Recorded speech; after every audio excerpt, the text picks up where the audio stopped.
የአማራ ፋኖ ሸዋ ጠቅላይ ግዛት እዝ አፄ አምደ ጽዮን ኮር ፋኖዎች በወሰዱት አስደናቂ ድንገተኛ ጥቃት የሸዋሮቢት ከተማ የጸጥታ ዘርፍ ኃላፊ ከነአጃቢዎቹ ተደመሰሰ። የአፄ አምደ ጽዮን ኮር ዛሬ ጥቅምት 14 2018 ዓ.ም ከጠዋቱ 1 ሰዓት ተኩል ላይ በሰራው ልዩ ወታደራዊ ኦፕሬሽን የሸዋሮቢት ከተማ አስተዳደር ጸጥታና ደህንነት ኃላፊ የነበረው አቶ ለማ ወንዳፈራው ከ3 አጃቢዎቹ ጋር ተደምስሷል። አፋባሃ ምዕራብ አማራ ቀጠና ቴዎድሮስ እዝ ባህር ዳር ከተማ የሚንቀሳቀሰው የፋኖ ኃይል በጠላት ሰራዊት ላይ ጥቃት ፈጽሟል። ባህር ዳር ብርጌድና የጣናው መብረቅ ብርጌድ ፋኖዎች በመቀናጀት ባህር ዳር ኤርፖርት ወገርሳ ቀበሌ ድንገተኛ ጥቃት ፈጽመዋል። የራያ አላማጣ ሀገረ ስብከት አመራር በህወሓት የታጠቁ ኃይሎች ታፍነው መወሰዳቸው ተገለጸ። በኢትዮጵያ ኦርቶዶክስ ተዋሕዶ ቤተክርስቲያን የራያ ሀገረ ስብከት አመራር ከ3 ቀናት በፊት በታጠቁ ኃይሎች ታፍነው መወሰዳቸውን የሀገረ ስብከቱ ዋና ስራ አስኪያጅ አስታውቀዋል። የኢትዮጵያ ባለስልጣናት ዶይቼ ቬለ ዘጋቢዎችን እንዳይዘግቡ ማገዳቸው ተሰምቷል። አድማጭ ተመልካቾቻችን በዝርዝር እንመለከተዋለን። ሰላም ጤና ይስጥልን። የጥቁር አንበሳ ሚዲያ አድማጭ ተመልካቾቻችን እንደምን አምሽታችኋል? ዕለተ ዓርብ ጥቅምት 14 2018 ዓ.ም መረጃዎችን ይዘን ቀርበናል። ከዜናዎቹ ጋር ሰናይት አያሌው ነኝ። አብራችሁን ቆዩ። ወደ ዝርዝር መረጃዎች አልፋለሁ።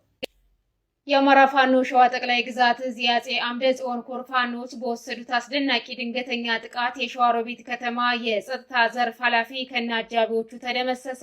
የአፄ አምደ ጽዮን ኮር ዛሬ ጥቅምት 14 2018 ዓ.ም ከጠዋቱ 1 ሰዓት ተኩል ላይ በወሰደው ልዩ ወታደራዊ ኦፕሬሽን የሸዋሮቢት ከተማ አስተዳደር ጸጥታና ደህንነት ኃላፊ የነበረው አቶ ለማ ወንዳፈራው ከ3 አጃቢዎቹ ጋር ተደምስሰዋል።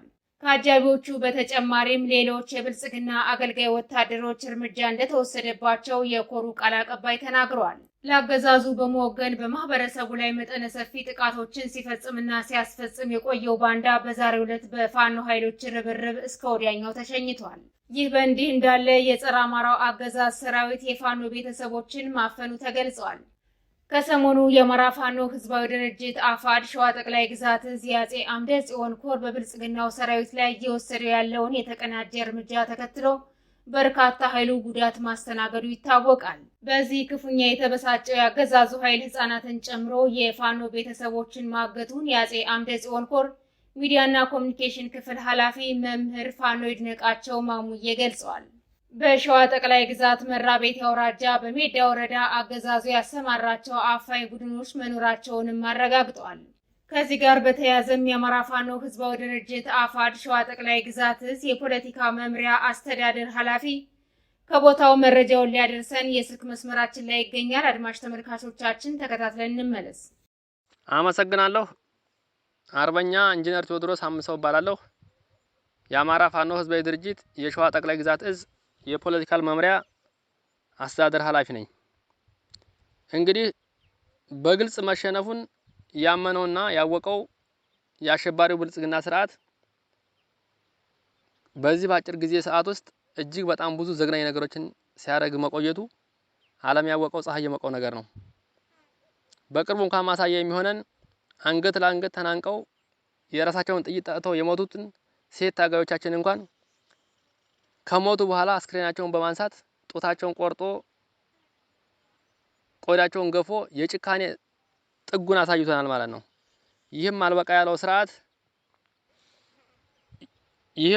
ያለው ስርዓት የታጋይ ቤተሰቦችን አሁንም በማገት ላይና በማሰር ላይ ይገኛል። ለምሳሌ ያክል በሸዋ ጠቅላይ ግዛት በመራቤቴ አውራጃ ሚዳና አሬማ ወረዳ በሚባል አካባቢ ላይ የፋኖ ቤተሰቦችን በማደን አጋች ቡድን በማዘጋጀት በወረዳው አስተዳደር በአቶ ሰይድ ኢብራሂም በሚባልና ሰላምና ደህንነት ነኝ በሚባል አቶ ዳንኤል መንገሻ የሚባል ግለሰብ አጋች ቡድን በማዘጋጀት ቤት ለቤት በመዞር የታጋይ ቤተሰቦች ናቸው እያለ ቤተሰቦችን በማሰቃይ ላይ ይገኛል ማለት ነው። ማሳያ ሊሆነን የሚችለው ለምሳሌ ከዚህ በፊት የኔም ቤተሰቦች የኔም ባለቤት ማለት ነው የ2 ወር ህፃን ልጅ ይዛ እስር ቤት በማስገባት ሲያሰቃያት እንደነበረ የዛ አካባቢ ማህበረሰብ ያውቃል። ሌላ ታላቅ ወንድሜም ነበረ እንዲሁ ሌላ ማሳያ 8 ቁጥር አስፋልት ላይ አስሮ መከላከያ ካምፕ በመውሰድ ወንድምህን ታመጣለህ አታመጣም በማለት እጅግ በጣም ብዙ ነገር ሲያደርስበት ቆይቷል። ሌላ አሁንም ሶስተኛ ማሳያ እህቴ ነበረች፣ ወይዘሪት ትባላለች። ወይዘሪት ፋኖስ ትባላለች። ነፍሰ ጡር ነች። የ2 ወር ነፍሰ ጡር ነች። ልጇ ሁላ የወረደበት ሁኔታ ነው ያለው።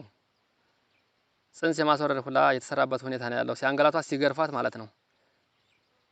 ይሄን ሁላ ነገር አልፎ አሁንም ደግሞ በአዲስ የቀጠለበት ሁኔታ ነው ያለው። ለምሳሌ አሁን በአጭር ሰዓት ውስጥ የመምህር አርበኛ በለጠ በሻው የሚባል የ2 ዓመት ህፃን ልጅ እና የ3 ዓመት ህፃን የ4 ዓመት ህፃን ልጅ በመያዝ እስር ቤት ሲያሰቃያቸው ቆይቶ ይህም አልበቃ ብሎት አሁን የአርበኛ አበባ ላዩን ቤተሰብ የ2 ዓመት እና የ6 ዓመት ህፃን ልጅ በመያዝ እስር ቤት እያንገላታበት ያለበት ሁኔታ ነው ያለው።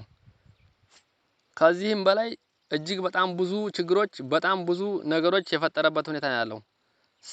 ስለዚህ አሁንም እኔ ማሳሰብ የምፈልገው ነገር ሁሉም ማህበረሰብ ማወቅ ያለበት ነገር ቢኖር ይሄን ድርጊት በአስቸኳይ የማያቆም ተሆነ አጸፋችን ከዚህ የከፋ እንደሚሆን ማሳሰብ እፈልጋለሁ። አመሰግናለሁ።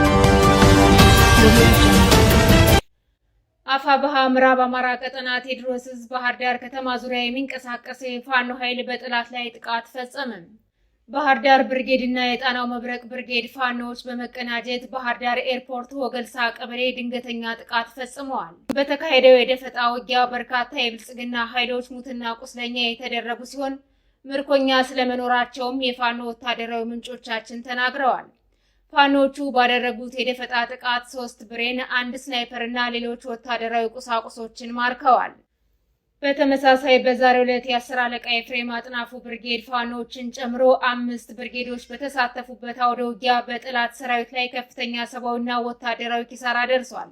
በተካሄደው ውጊያም ከ20 በላይ የብልጽግና ወታደሮች ሲደመሰሱ በርካቶች ቁስለኛ ሆነዋል። እንዲሁም በምዕራብ ጎጃም ዞን ከሽንዲ ከተማ ተነስቶ ወደ ማርቁማ ቀበሌ በመንቀሳቀስ ላይ የነበረው የጠላት ኃይል በደፈጣ ተመቷል።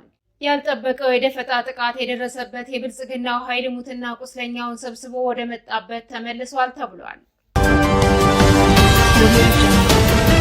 የራያ አላማጣ ሀገረ ስብከት አመራር በህወሓት የታጠቁ ኃይሎች ታፍነው መወሰዳቸው ተገለጸ።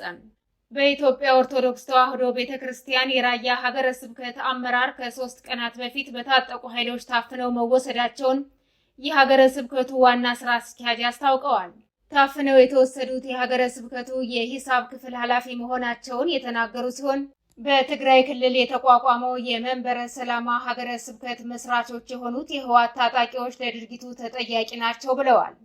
ከህወሓትም ሆነ ከመንበረ ሰላማ ሀገረ ስብከት እስካሁን በጉዳዩ ላይ የተሰጠ መግለጫም ሆነ ማስተባበያ ባለመኖሩ በሃይማኖት አባቶች ላይ የሚፈጸመው ተደጋጋሚ አፈና፣ ድብደባ፣ ዘረፋና እንግልት እየተባባሰ መምጣቱን ሀገረ ስብከቱ ገልጸዋል።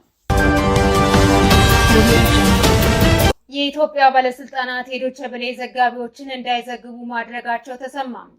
የኢትዮጵያ መንግስት ባለስልጣናት ከተለያዩ የኢትዮጵያ አካባቢዎች ለዶይቼ ቬለ የሚዘግቡ ጋዜጠኞች ዘገባ እንዳይሰሩ ማድረጋቸው ተገልጿል።